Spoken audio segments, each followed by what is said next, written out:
નમસ્કાર દર્શક મિત્રો, બ્રેકિંગ ન્યૂઝમાં આપનું હાર્દિક સ્વાગત છે। આપ જોઈ રહ્યા છો ગુજરાત ન્યૂઝ 24।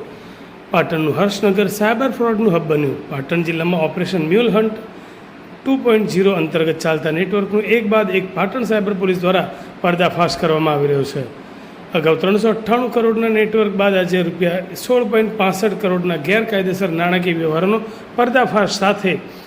અને એક બનાવમાં સાયબર ફ્રોડની ગુનાહિત પ્રવૃત્તિ સાથે સંકળાયેલા પાટણના હર્ષનગરમાં રહેતા એક શખ્સને ઝડપી પાડી તેના ઘરની તલાશી લેતા મોટી સંખ્યામાં વિવિધ બેંકોના દસ્તાવેજ, પાસબુક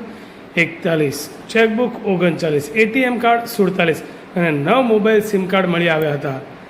પકડાયેલ શખ્સ અને ફરાર અન્ય એક શખ્સ દ્વારા પાટણમાંથી છેલ્લા 4 વર્ષથી ભાડે મળેલ બેંક ખાતાઓનો ઉપયોગ વિવિધ પ્રકારના સાયબર ગુનાઓમાંથી પ્રાપ્ત થતી રકમના નાણાકીય વ્યવહારો માટે કરવામાં આવતા હોવાની હકીકત પ્રકાશમાં આવી છે। પાટણ જિલ્લામાં મ્યુલ એકાઉન્ટ ધારકો, વચેટિયાઓ તથા સાયબર ગુનામાં સંડોવાયેલા તત્વો વિરુદ્ધ કડક કાર્યવાહી હાથ ધરવામાં આવી છે, જે અંતર્ગત સાયબર ક્રાઇમ પોલીસ પાટણને બાતમી મળેલ કે પાટણના મીરા દરવાજા વિસ્તારમાં આવેલ હર્ષનગરમાં રહેતો નિલેશ રાઠોડ તેના મળતિયા માણસો સાથે અલગ અલગ લોકોને લોભ લાલચ આપી તેઓના નામ અલગ અલગ બેંકોમાં એકાઉન્ટ ખોલાવી તેની કીટ મેળવી આ એકાઉન્ટની કીટ સાયબર ક્રાઇમના ગુના આચરતા તેમના મળતિયાઓને પહોંચાડીને છેતરપિંડીની પ્રવૃત્તિ કરે છે અને અલગ અલગ બેંક એકાઉન્ટની કીટ તેના ઘરે રાખેલ છે।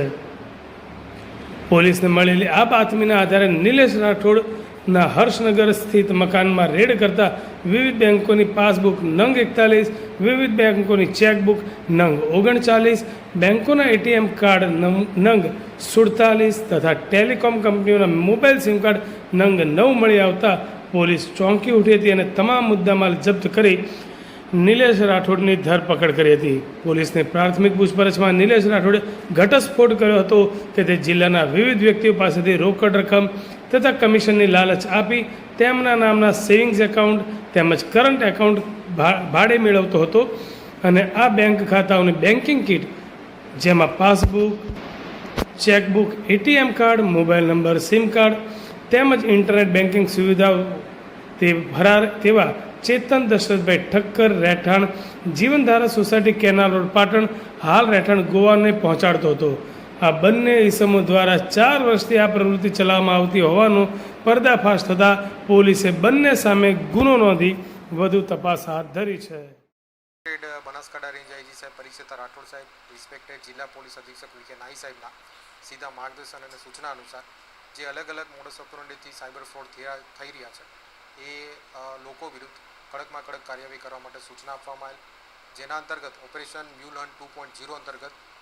સાયબર ક્રાઇમ પોલીસ સ્ટેશન પાટણને એક બાતમી મળે કે કેટલાક ઇસમો આ રીતે ગેરકાયદેસર રીતે મ્યુલ એકાઉન્ટ ભાડે રાખીને એના સંદર્ભેનું સાહિત્ય એમની પાસે છે, જેના સંદર્ભે રેડ કરતા નિલેશભાઈ ભલાભાઈ રાઠોડ રહેવાસી પાટણ હર્ષનગર એમની પાસેથી વાત કરીએ તો અલગ અલગ 41 જેટલી અલગ અલગ બેંકોની પાસબુક, 39 જેટલી ચેકબુક, 47 અલગ અલગ બેંકોના એટીએમ કાર્ડ્સ અને 9 જેટલા મોબાઈલના સિમ કાર્ડ્સ મળી આવ્યા હતા। પ્રાઇમા ફેસી એવું તપાસમાં આવ્યું છે કે આ બધા સાહિત્યનો ઉપયોગ તે મ્યુલ એકાઉન્ટ તરીકે કરતો હતો અને સાયબર ફ્રોડની જે અલગ અલગ એક્ટિવિટીઝ છે એ ફ્રોડ સંબંધિત આનો ઉપયોગ થતો હોય એવી આશંકા અત્યારે આપણને લાગી રહી છે। તો આ જે આરોપી છે નિલેશભાઈ રાઠોડ એના વિરુદ્ધ ઓફેન્સ રજીસ્ટર કરવામાં આવ્યો છે। આ ગેરકાયદેસર પ્રવૃત્તિની વાત કરીએ તો છેલ્લા 4 વર્ષથી આ લોકો આ રીતે આ જે બેંક એકાઉન્ટ્સનો ઉપયોગ કરી રહ્યા હતા એવી માહિતી આપણને મળી છે।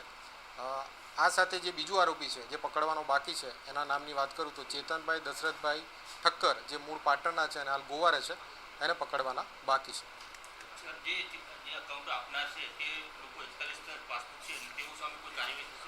હા, એમના વિરુદ્ધ પણ જે છે એના એકાઉન્ટ હોલ્ડર્સની તપાસ કરીને એના વિરુદ્ધ પણ ગુનો દાખલ કરવામાં આવશે। અત્યારે જે આપણી પાસે પ્રાઇમા ફેસી માહિતી મળી છે અલગ અલગ વિવિધ બેંકો છે, ઇન્વેસ્ટિગેશન બાદ એ માહિતી આપણે હું જણાવી શકીશ।